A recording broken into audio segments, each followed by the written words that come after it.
if you are willing to serve your passion, you will be given many opportunities to sacrifice for this passion. And the sacrifices are really decisions that are going to be placed upon you to not do something, to do more of something else. Chakyl Camal, my good friend. Hello, Jeff. How are you? Very well, thank you. How are you? I'm very well, thank you.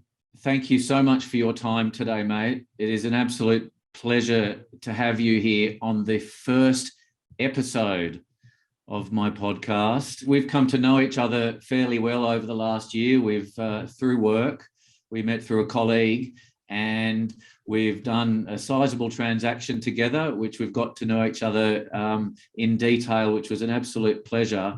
And you've had a big impact on me, I have to say, with your experience in life and what you've achieved for such a young age, including 2 Olympics, creating Panthera Property Group. And through our discussions since we've been getting to know each other, I think there's some wonderful stories here that I would love to share with our joint audience.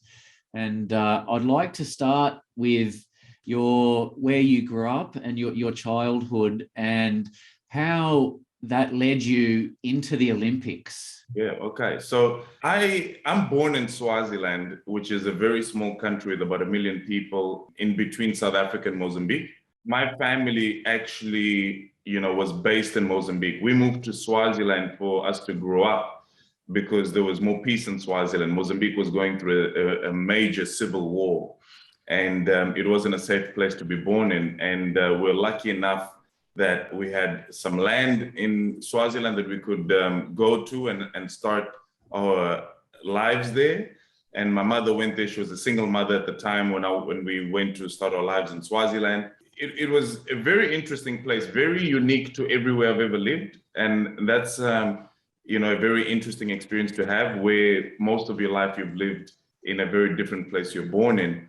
But Swaziland is just a humble, very quiet, simple place with a beautiful poverty, shall I say. And poverty describes the financial humility of the environment, but it is not an unhappy place. The environment was definitely not a very entertaining one. We would not go to the cinemas. There's just very little from an entertainment perspective, but the environment that I actually grew in from, the age of 4 to 9 was a very open environment, very creative. I was always around nature. I was always outdoors. My brother was born when I was 5. And then my first sister was born when I was 7 and then 13.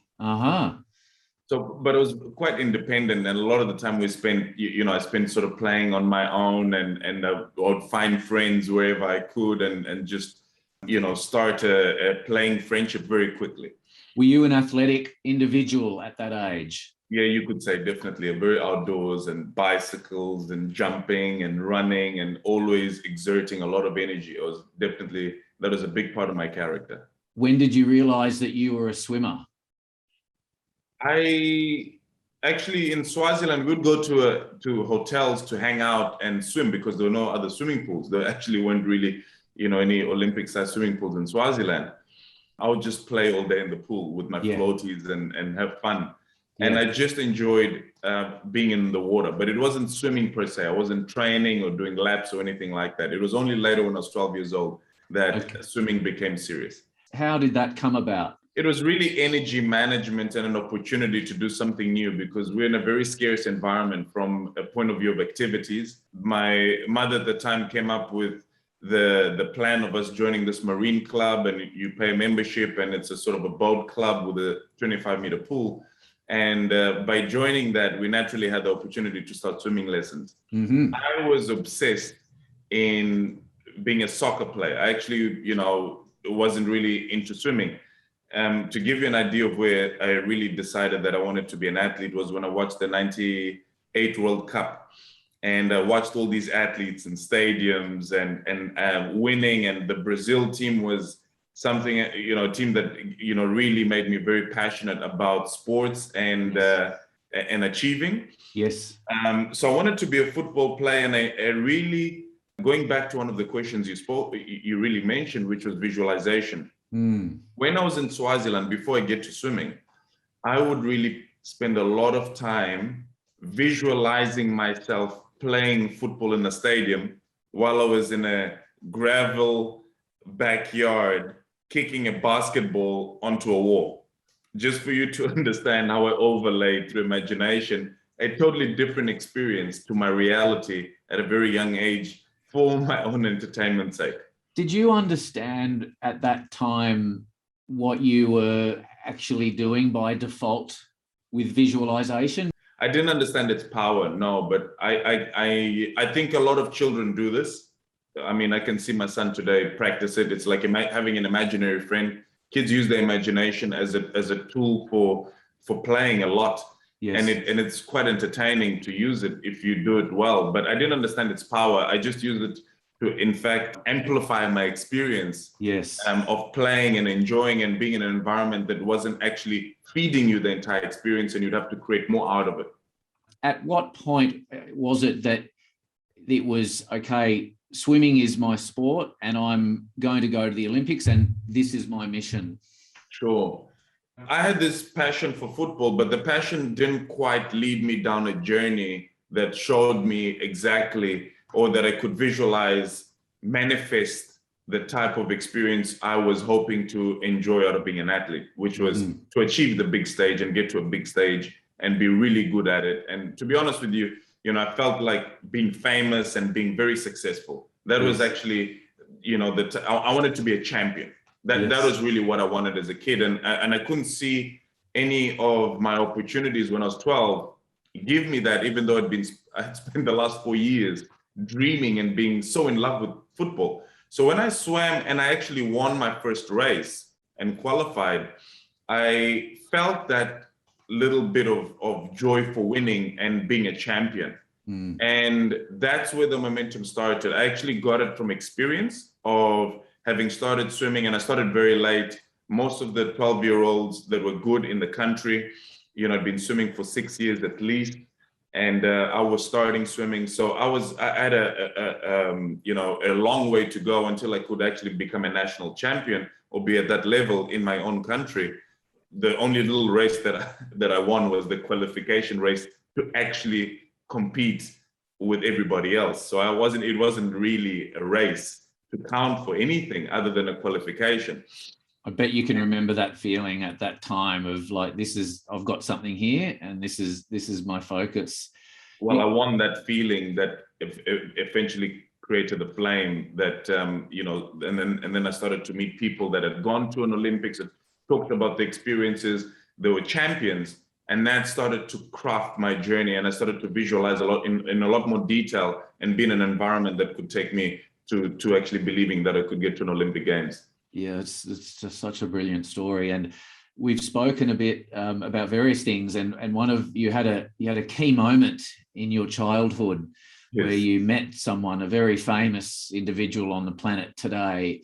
Talk us through that and how sort of powerful that was. Yeah, sure. I did tell you the story, and really at this time of my life, and I know you've got some questions around mental health, and which are really important and well-being, but I was probably very confused, from an identity perspective as a kid.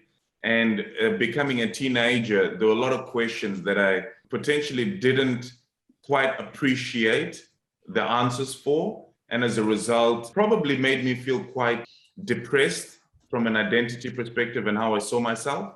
So it was a tough time for me, and I couldn't quite be the best version of myself, especially from an academic perspective, and quite be totally happy. And hence the reason sports gave me a bit of an outlet. But I actually went to visit my family in Denmark, in Copenhagen. And it was a 3-week holiday. And this was really one of the first times I got to experience the first world. And for a lot of people that are listening to this, you probably come from, you're in a first world country. What you experience every day was very new to me. I had really, never seen MTV or Cartoon Network or had access to KFCs and McDonald's. And a lot of this stuff just isn't that accessible, or it doesn't exist especially where I come from and at that time. So there was this massive influx of information and products that was coming through.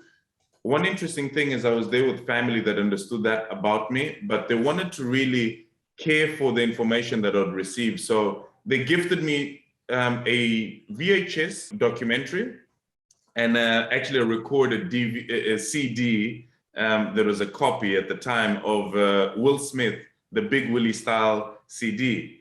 The VHS recording, or it was actually an original, was When We Were Kings of Muhammad Ali in the Rumble in the Jungle. And they gave this to me almost as a souvenir of my experience of all this information and getting to the first world and seeing everything and understanding possibility. And it was almost like a token of inspiration. Here you go. When I get back home and I'm now there, really, settling back into my normal life, I really consumed a lot of this Big Willie style music. And the reason they gave it to me was nice hip hop and rap that I'd fallen in love to, but there was no swear words. And the Muhammad Ali was just him being an athlete and a champion and confident and just absolutely going through the odds and beating George Foreman, in the Rumble in the Jungle. And what happens a year after that is Will Smith comes to Mozambique to actually film this documentary as the movie Ali. And effectively you look, as a 12-year-old kid, I've got two very important souvenirs that played a role in inspiring me coming together to inspire me in reality happening in front of me in the country. My mother was very fortunate to actually get the job as the assistant for Michael Mann, the director of the movie, which meant that we now had some special access into the casting and the production of the movie. Long and behold, my mother manages to organize for me to actually watch the scene, which is the knockout scene in the stadium, that Ali knocks out George Foreman, the winning scene, which is very iconic. And that same day, I managed to meet Will Smith in his trailer and get an autograph from him. Wow. And as a 12-year-old kid, you can imagine being in Mozambique and not having much access to superstars and having ever met a superstar in your life. To experience this is there's an overwhelming joy and sense of possibility. What age were you? I was 12. Wow. And I've got the photo in my living room now, and it just stays there. And my son looks at it every day, and it's a very important moment in my life. And it's Will Smith who's there, but really it's also Muhammad Ali, which is an incredible thing. Oh, that's brilliant. And it just lit that fire that has been forever burning. And it's a wonderful story. And so 2 Olympics at such a young age, I find remarkable, and obviously into the extremely successful property journey you're in with Panthera, which we'll talk about. So Beijing, London, and anything that you can share with our audience on what you went through once you realized swimming, this is my chance. What can you share with the audience on setting goals, visualization, and just being obsessed until you make it? Sure. Look, what I can really say about converting a dream into reality, it has to do truly with passion. I think my story highlights a very important fact here. I developed my passion for swimming by really being passionate about winning. Okay, they actually rhymed, interestingly enough. But I've really been a winner at heart. And one of the reasons I wanted to be an athlete was because I wanted to experience winning. That being a passion that is in you, if you are willing to serve your passion, you will be given many opportunities to sacrifice for this passion. And the sacrifices are really decisions that are going to be placed upon you to not do something, to do more of something else. Okay?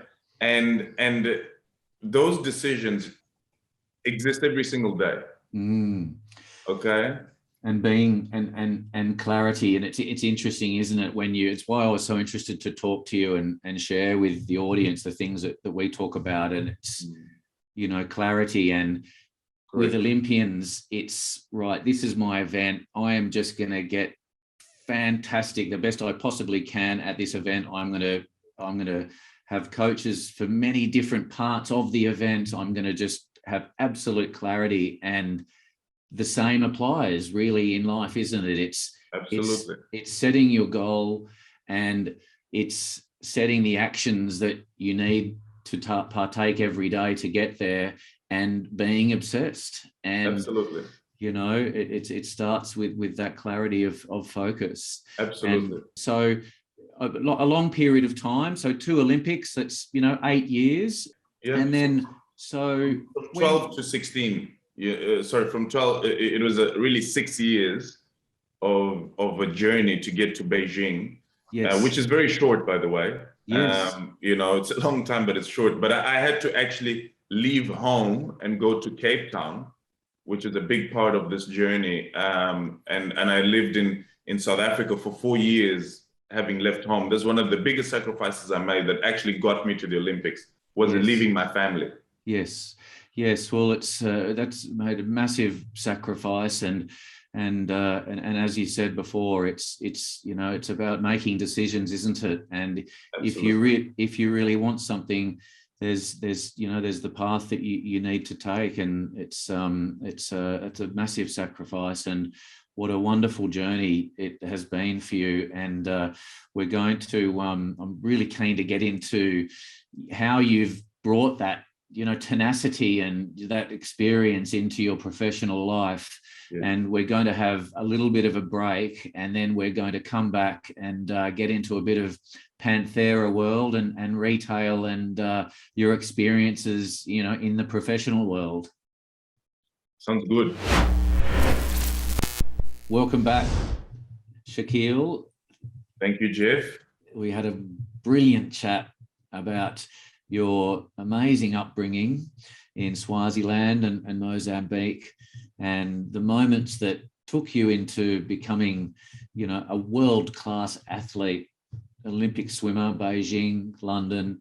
And then I'd love to talk about your experiences in the professional world. And clearly you have taken that determination and carried it forward with you, which is quite often the case with high performance athletes. It's not just for sport, it's in the body, it's in the mind, and it's in the blood. And so you've been in retail for how long, Chakyl? Before Panthera, all up in the retail industry? Look, from a retail perspective, you could say, you know, 7 years. 7 years, yes. But business, property all up? Together. Well, property, same, 8 years in property. Yes. But I've always been an entrepreneur. I've always been a deal maker, and I've always been a person so that is, you know, I've probably got, 20 years of that, and doing it well. Yes. Can you tell me a little bit about pre-property? And your experiences and what you were what you were into in the business world. Look, I didn't quite have a business, but I've always been a deal maker, and I always looked at I never ran out of cash. I never had no cash, and I've always looked at ways of doing deals. So, for example, when I was in the academy, I was in a boarding house. I had a pocket money that was like $50 a month. That was it. Okay. Yes. In South Africa, that's 500 Rand at the time. And you can't really do much. A perfume costs $50, Yes. So, and that was what I had in a month. So I had to work out how I was going to make money that would effectively give me the freedom of not have to worry about not having it. Yes. So I always found a solution for that. And one of the ways I did it is there were many other athletes in this academy, and I made a few, and there was this one gentleman that just been sponsored by a massive supplement brand. Okay. He was a top 200-meter breaststroker, top breaststroke swimmer in Africa. So muscle science, gave him a sponsorship, and he basically could get any supplement he wanted for himself and consume it and effectively, have as much stock as he wanted. Okay. So I approached him and I said, listen, how's life? We're actually in the cafeteria. I sat next to him and I said, what's going on, George? What's happening? And he's like, yeah, I've got this new deal and so on. And I said, yeah. I said, do they pay you much? He says, no, it's just really, I can get as many supplements as I want. I said, okay. I said, would you want to do a deal where you took the excess supplements that you don't consume and I would be able to sell them for you, and then you'd have some extra cash flow? It was incredible. The guy accepted straight away. He laughed and he was like, well, if that's even possible, I would do it, but it can't be sold here in South Africa. I said, that's fine. So you got to understand, the academy was in Pretoria. That's about a 8-hour bus ride back to Mozambique, which is where I'm from and where I've got a lot of friends and family. Basically, I would get this guy to fill up suitcases loads of supplements, protein, creatine, amino acids, and all of this stuff, and that he got for free. And I would send it over and sell it because there were no supplement shops in Mozambique. Yes. I would sell it for 3 times the amount in the schools, okay? Because a lot of the kids wanted to get big then, the 16, 17-year-olds. Yes. So they were buying this stuff. And effectively, I went from having a pocket money of $500 a month to 5,000, sorry, not 500 Rand a month to 5,000 Rand, which is $500 a month. And as a result, I was never short of money.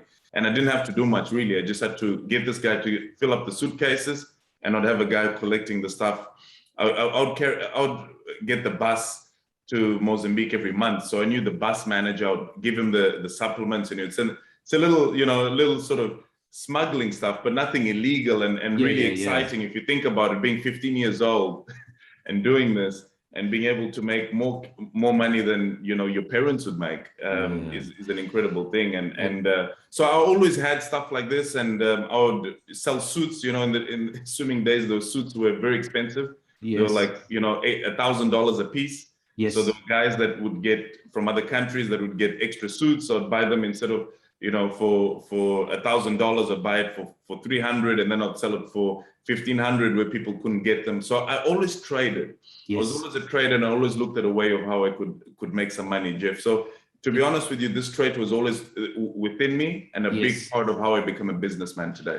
Absolutely. And that's been, I could definitely tell that from the moment that we met. And I think that's where we get on so well. And did you always have a vision to be a business owner?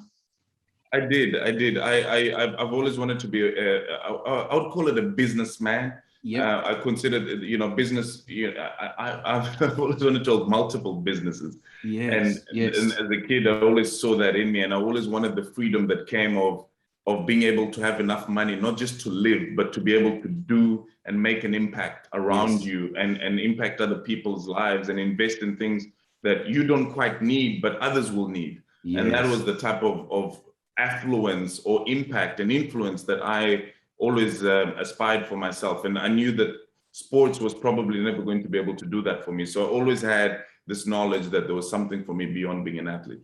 A life of service, and they say it in all of the books, and it's one of the number one things that they talk about is that passion and will just to want to sort of provide and help others. And there's so many scenarios of that I know about you that you do just off the bat, and it's no wonder that you're successful. And so tell me about, you had a very cool story about your specific decision of getting into retail, and it was after reading a particular book. Talk us through that. Sure. So when I came to Australia in 2009, I probably at this point, books were going to guide me to the business world and to the formality and understanding of business and its scale. So when I arrived to Australia, I looked for a biography, because biographies make a lot of sense to me. They're life journeys and stories. And especially when there's a humble beginnings, it contextualizes the journey of that individual with mine, because I had already had a humble beginning and I knew that I was heading towards something, but I wanted to be able to realign myself with the journey and understand the projection that someone else had and see my exponentiality overlaid on someone else's journey. So I picked Pushing the Limits, Frank Lowy's book. I thoroughly enjoyed this book, and having come to understand how influential and how powerful he was in Australia was almost like a moment of wow, like how did I actually pick this guy's book? He's one of if not the greatest entrepreneur this country has ever seen, from rags to riches, and one of the biggest and most impactful individuals in the property, sector, single-handedly. It made a big impact on me, because when I see someone, really be able to make such a big difference, their story becomes quite attached and imprinted in my awareness. And it ends up being that the first time I saw a tenancy schedule as an analyst working in a consulting firm, and I was just so happy that I could see a tenancy schedule for the first time. And I could actually see what a shopping center looked like from an Excel point of view. And I really treasured that moment, actually. Isn't that amazing? Like talk about meant to be, and we go through life, and we attract certain things to us. And again, you and I talk a lot about this sort of thing. And there was obviously a reason for you to find that book, and what a journey it sets you on. And so you've been in retail 7 or 8 years, and you're co-founder and owner of Panthera Property Group, which you've had since 2016. Yes. Can you tell us a little bit about Panthera and what you guys do, and what your vision for Panthera is? Yes. Well, we created Panthera really to invest in shopping centers and precincts, and also ensure that it's an entrepreneurial enough company to actually innovate and create a path of its own within the sector, without having the sector itself determine what you're meant to be in it.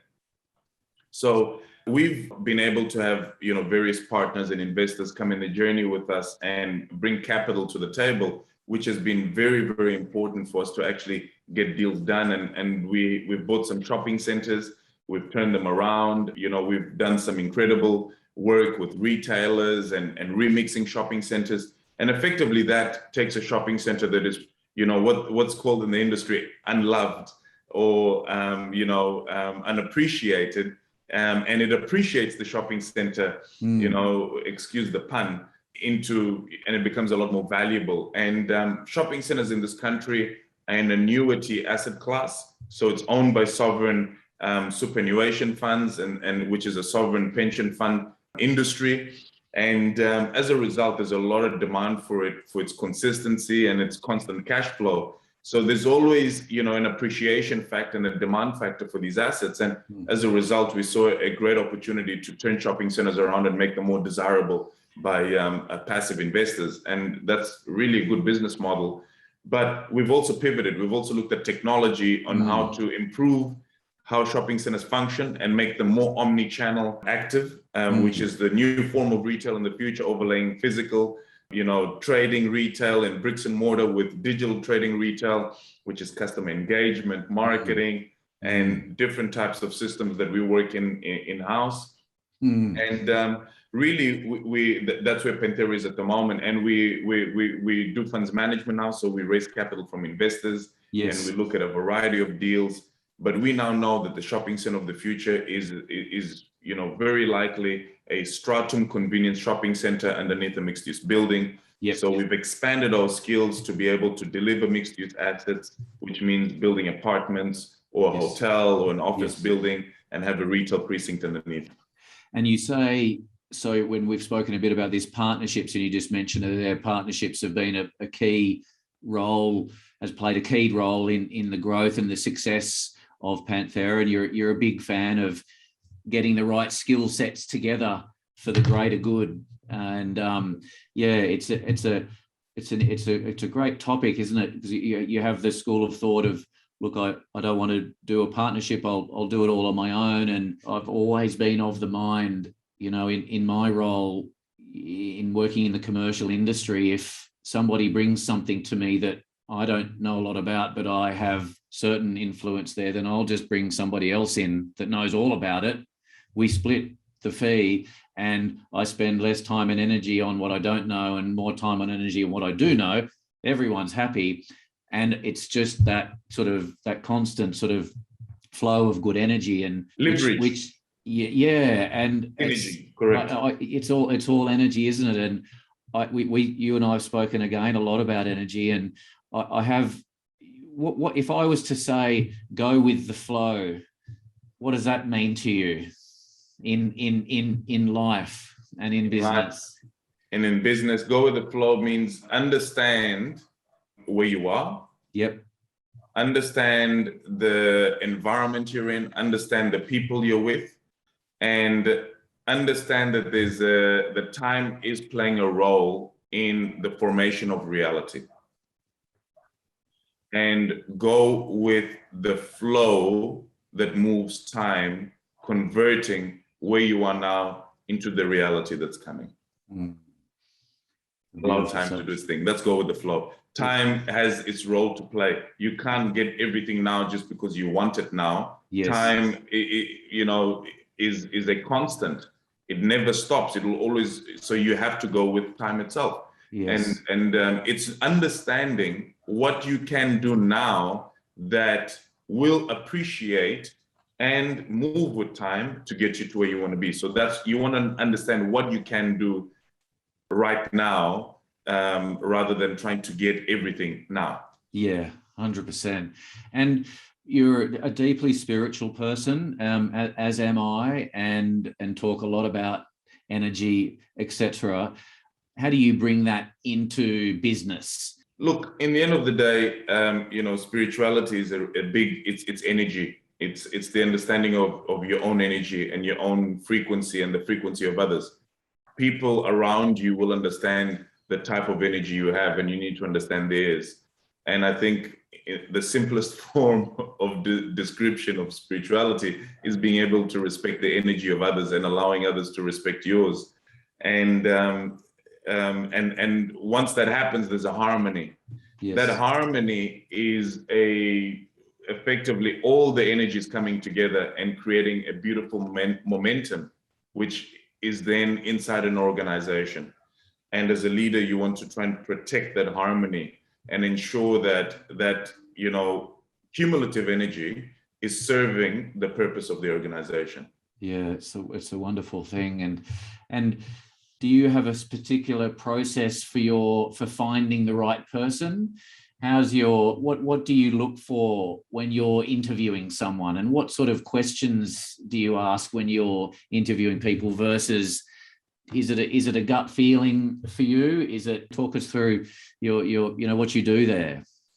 I really consider people people. They're not commodities, they're not products, they're not objects, so they're not a piece of 10 years experience or a piece of knowledge. They're actually people. And I think they have to be dealt as people is a very, very important thing, because you can end up getting the most out of the individual if they're acknowledged as that. Now, how do you effectively find people that want to be individuals and acknowledged as individuals and give the most, for the organization? You need people that are authentic, that are prepared to be honest, that are prepared to, just literally be a part of something that's bigger than themselves. They're not narcissistic, they're not egocentric, they're not trying to prove a point. It's not about them. They're not self-centered. They're effectively going to be organization-centered and going to be able to make a strong contribution to the greater good of the organization. So you need to find the authentic self of that individual through a conversation. And if you're authentic yourself and you understand what honesty looks like, you'll be able to identify it, with somebody else in a conversation. So I think if people can grasp what I've just explained as being a comfortable process of being able to identify a person that's right, then from there on, you need to understand what a person is passionate about, what type of work they need to do, firstly, to clear certain anxieties or obstacles or issues that are blocking them from being the best self is very important, because just they alone there could be work that needs to be done, and understanding how easy it may be for this person to actually accomplish this work is important. And then how much energy this person actually has to work on projects, multiple projects, how to be flexible, how socially cohesive they're going to be with the rest of the team. It's all stuff that I process through a conversation, through questions. And my interviews are long. Sometimes, they could be 2 hours long, because I'm literally absorbing as much as I can from this individual. Have you hired through recruiters, or all through word of mouth and sort of finding the right people? Now I've got recruiters that understand me and the company, and they are already filtering the type of people that would work here. But I've also done videos, for example, that help the candidates understand the type of company we are. Yeah, brilliant. So a lot of candidates, by the time we're interviewing them, they already know that they want to be in this company. Yeah, brilliant. That's very, very important. And you speak about, understanding people's, they may have, blockages, or they may have their own sort of personal, we all do. How involved do you get, on that sort of level with your staff, and is in helping them being their best, their best sort of person? Yes. Look, a lot of people's work is personal, and and they might not even understand how deep they may need to be going to capture some of the work they need to be doing. And that's, that's something for their journey. And I really believe people need to take ownership of their own work. But I definitely do have very honest discussions about different approaches they may be taking and how they're doing their work, or how they're conducting themselves in a situation. But it will be centered around business, and it may be centered around the way they're approaching it. And if they invite a discussion that leads them to show that they're confused about themselves, and that is making it more difficult for them to actually do the work, I usually share my experience to relate and teach through experience. And if we end up having an honest conversation, then that benefits them, I'm prepared to do so. Brilliant. Do you have set goals, and do you have a process for goals? Like it's there's a lot of talk, in the professional world, and about goals, and everyone has different thoughts and ways of going about their own journey of writing goals and adhering to them. What's your process for your goals? You've obviously achieved a lot in your life. Can you tell us about, do you set goals? Are you rigid about them? And how does that work for you? Goals are important, Jeff, because it gives people milestones and keeps them accountable for milestones that they've looked at achieving in their lives. But I've got to say that, after being through so many milestones in my life, achievement is no longer something that I look forward to. I live through it, and it's a lifestyle for me now. It's a journey. It's a journey, and it's a lifestyle. I'm constantly achieving different things, and I set them into my mindset, and they become a part of me as I go through it. So I'm a lot less focused on goals now than I used to be. And that's really good for me, because to be honest with you, I'm living a journey that is going to, and I'm a receiver, a big receiver rather than a big taker of the journey. So I actually have a lot more fun not having goals and achieving. And I think I'm more appreciative of the outcomes that end up coming through my journey. So, you probably don't see me being obsessed with goals as much as I probably used to back when I was a swimmer. It's so interesting. And it's very, very similar to a book I recently read by Simon Sinek, his most recent book. Yes. And it was not about winning, as opposed to, just like what you said, it's not about winning. It's just about forever enjoying the journey of being the best person you can, and helping as many people as you can. So it's not a competition. It's just about that journey, just as you said. Yeah, correct. And I think, going back to flow, I think goals can interrupt your flow. because as soon as you arrive to a goal, you almost have to reset yourself. It takes a lot more energy to do so. Where if you have a constant path of movement that is energizing, then you actually don't need to stop. You don't need to, you can take a break that you've elected to take, but not because you've arrived to a goal or an accomplishment, because your energy output becomes conditional to the result. So you end up saying to yourself, I'm doing this because I want to achieve this. And as soon as you achieve it, you no longer have a reason to continue doing it. So you have to re-engineer your psychology based on another result. And that is not as purposeful as you effectively deciding to make an impact for something greater than yourself, rather than just a goal that you want to possess. Like and would you call that a vision, Chakyl? Like having, for the listeners, just having a rough path of really where you're heading and what you're wanting to achieve, and doing, everything possible in that realm to get there, as opposed to, right, I've got to do this to get this, and do this to get that. Do you see yourself like that? I think a better word is a dream. Yeah. Because a dream feels good. Sometimes visions don't feel good, but a dream is good. It's a thought into the open that gives you a smile that puts a smile on your face and inspires you. Because if you've been able to create, and what is a dream? It is a vision, but a dream really encompasses the emotional impact that vision has on you, which it ought to be positive.